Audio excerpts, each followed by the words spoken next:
before he speaks, Yeah, do you because wish to otherwise move? he'll be out of order. Yeah. I wouldn't put you out of order on that. That'll put you out of order. Do you wish to move an amendment? Or are you happy to talk us through this? I'm happy to move an amendment, so we're clear on what's being said. 1 and 2's done, yeah. Yep. 3. Amendment for 3 and 4? 3 and 4. Okay.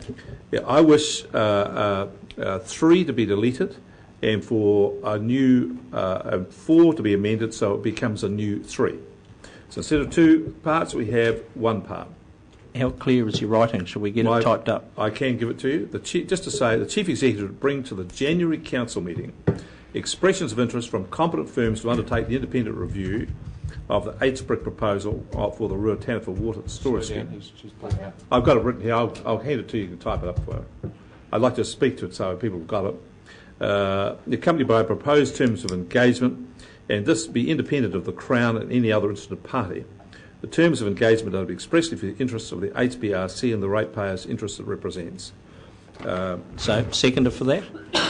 Seconder, Councillor Belford. So, yeah. You wish to speak? I do, and I just want to make it very clear that I'm conscious of people wanting to save costs, but I do think we can take this a step too far. This is the single largest investment this region is going to put up. And whatever we do in the peer review has to be beyond reproach, beyond impeachment, beyond criticism in any shape or form. Because it is going to be a critical piece of information that we rely on as a council and that the ratepayers of this region rely on in making their judgment about this. They have a partisan party, as it should do, HBRC, who's gone out there to go and build the dam and give it every effort, and good luck to them, they've done a great job. But they want to know that when they tell them these things that they've said about it, is it true? Is it accurate? Can it be relied upon? And that's what our review is to be done. Now, the Crown's interest, as said before, is about economic development. The Crown has a short-term view on this.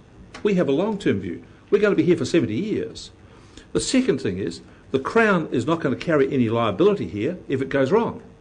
The liability, if this goes wrong, is going to be carried by this regional council and is going to be carried by the ratepayers. We are going to carry the can if things are wrong. It's going to be our mistake, our problem. And so therefore, we have a bigger timeline than the state. We have the responsibility if things go wrong, not the state. So we're going to carry the can. And the third thing is, the size of this investment is huge for us. The amount of money the Crown's putting into this is peanuts. It won't have any effect on its deficit or so on. It's below the radar on it, in truth, on the Crown's balance sheet. $80 million to the Regional Council is a huge sum of money. So we've got proportionality, we've got timeline, we've got responsibility at the end of it.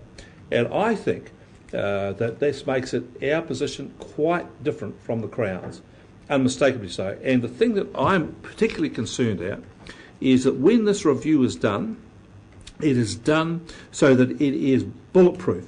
No one can criticise it in any way, shape or form, which brings me to the last point about this. The proposal delegates the Chief Executive to go and develop the terms of reference and to make the decision on who it is. I feel that process is not transparent. No one knows what's going on. I think we have to have a process which is absolutely transparent.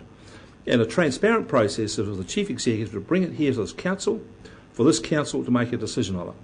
I personally feel that this is such a significant part of this process that it's appropriate for it to come before this council. That this is what we're elected for, is to determine who's going to be the watchdog on behalf of the ratepayers. This is what our responsibility is, to determine who the watchdog is, because this review is going to be the jury on this project. Make no mistake about this.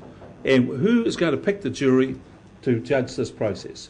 And I think that's a responsibility for this council. Now, at the end of January, we come up with a proposal. I think it gives us plenty of time to do that. I don't think there's going to be a time issue here at all, because the key information they're going to rely on is going to be April. Well, a firm cannot read their papers through February, March and April, 3 months, while they ain't up to the job. So they've done 3 months to do all of their reading. The crunchy bit is at the end of April, when the proposal comes forward, the business plan. So this is not an issue here for time, in my view. So I argue for the case on the basis of transparency, to ensure that there's absolute public confidence in it. It's done in the interest of the public, and that our interests are separate completely from those of the Crown's, and we have to represent those interests clearly. Seconder. Yeah, sure. You can reserve your right to speak. Any other speakers? Councillor Dick? I'm tempted to support it only because I don't believe there's any harm in doing this jointly with CII, but if it adds a greater sense of harmony around this table and comfort amongst the group, then I believe I'll probably support it, but acknowledge that it's going to cost us at least a few weeks. Yeah, just on the cost, what sort of cost are we looking at for a report like this? And can you just clarify, will it cost us in time, like Councillor Dick has said? Well, hang on. We're in debate. I think that'll be apparent at the end. Any other speakers?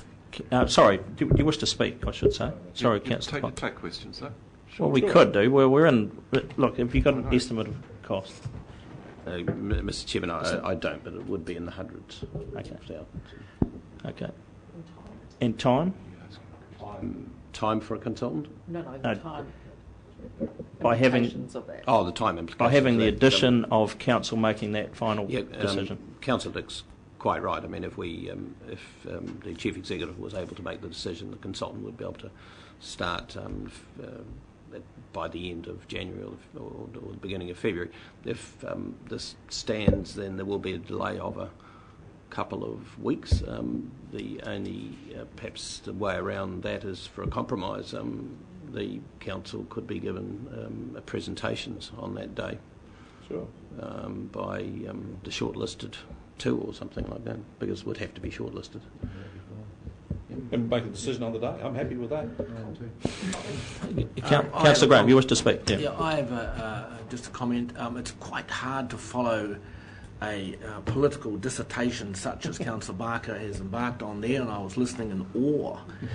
But nevertheless, he made a lot of sense, and I appreciate Councillor Dick's compromise position there to support this for harmony around the table, because one of the major issues that I have is independence, that we are seeing, and there's quite a lot in this paper, quite a lot in the newspaper, where I see I am represented along with HBRC, and I would like to see a clear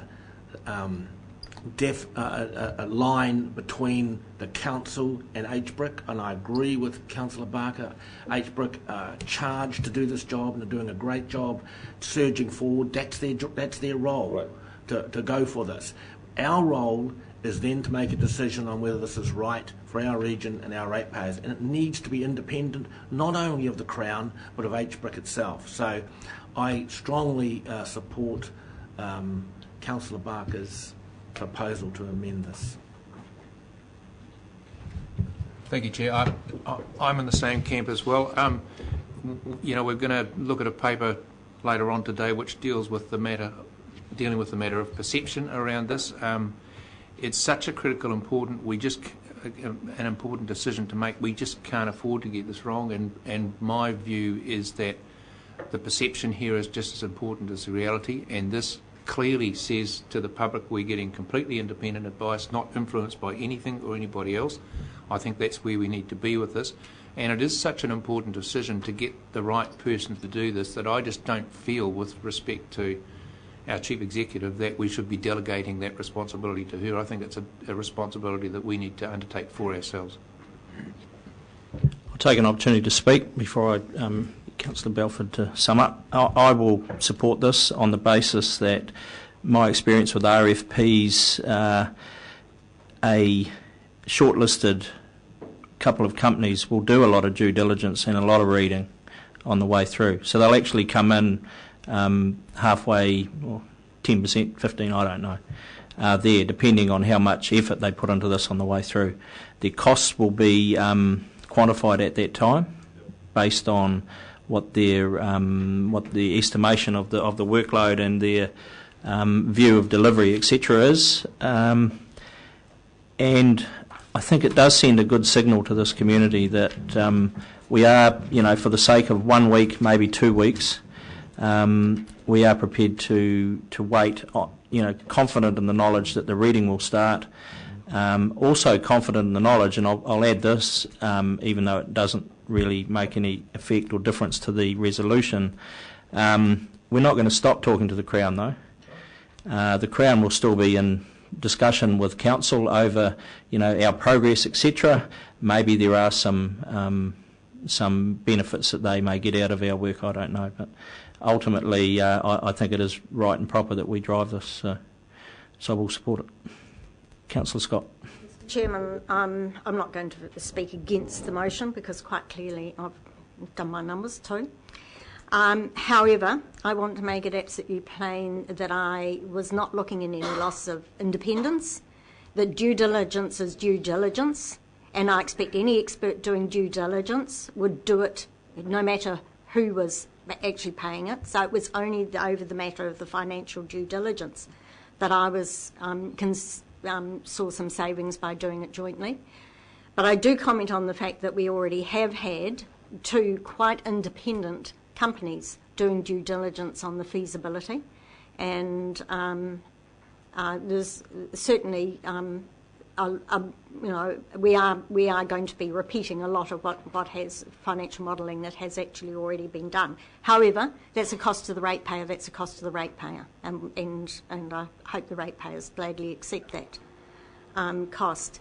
But I'd also just like to say that anybody can do that reading in 3 months, sure, but then we have quite a long statutory period to do the submission process. So if they take 3 months from the beginning of February to do it, then we are moving into the end of June at the very minimum before a decision can be met. We did hear what the Mayor of Central Hawke's Bay said to us too, and I think there are a lot of people up there who would like to see certainty sooner rather than later. So I don't believe that we should be unnecessarily delaying this process. However, I just urge the staff, when they do seek these out, that they can work some parallel timelines to try and facilitate a good information stream back to this council sooner rather than later. I'll go to Councillor Balfour now. Speak now, forever hold your peace on this issue, and then come back to Councillor Barker to sum up. I just want to be clear, if I speak now, I'm not prejudicing my opportunity to offer a further amendment to this recommendation. I am. Then I will not speak now. Well, now's the time to offer your amendment. You don't want to resolve this one at a time? No. No? We do. Okay. Is the amendment to this particular... This is an addition. You wish to sum up? You happy? Could I just say